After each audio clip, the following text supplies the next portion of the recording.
yatangiye kugufata ku ngufu ryari? Byamaze igihe kingana gute mubikora? Byafashe nk'imyaka ingahe? Njye nawe twaryamanye hafi nk'umwaka. Tumaze kuryamana nk'umwaka akajya ashaka ngo buri kanya n'umugore nagenda muri ndyamana nawe. Ntanyije ndabyanga mbyanze arambwira ati ntubibwira mama wawe nzakwicana nawe.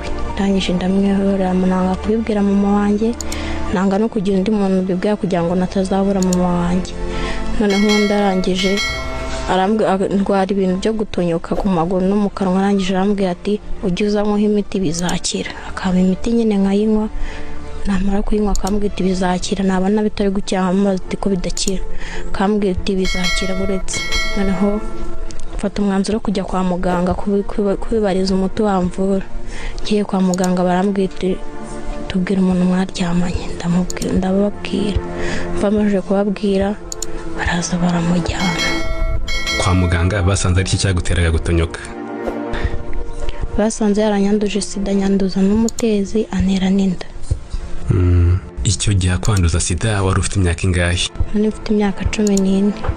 Birumvikana wari umunyeshuri, wigaga mu wa kangahe? Wigaga mu wa 6. Mu wa 6 w'amashuri abanza?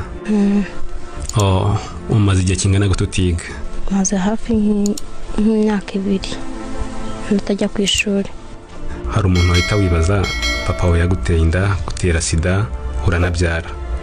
Ubu so mwana wabyaye baramusuzumye basanga nta bwandu afite, ubu ukurikiranwa gute? Barambwira ati njye muha umuti umufasha kumurinda kwandura, kuko natamuhaye yakandura. Buri kwezi mujyana kwa muganga kumusuzumisha ko atanduye.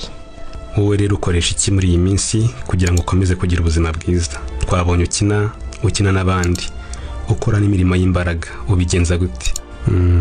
Njye mfata imiti yanjye neza kugira ngo hatagira ikibazo kivuka mu nkanduza umwana wanjye. No kwa muganga bakamfasha bakankurikirana bakamenya uko nyinywa, bakaza no kunsura buri gihe.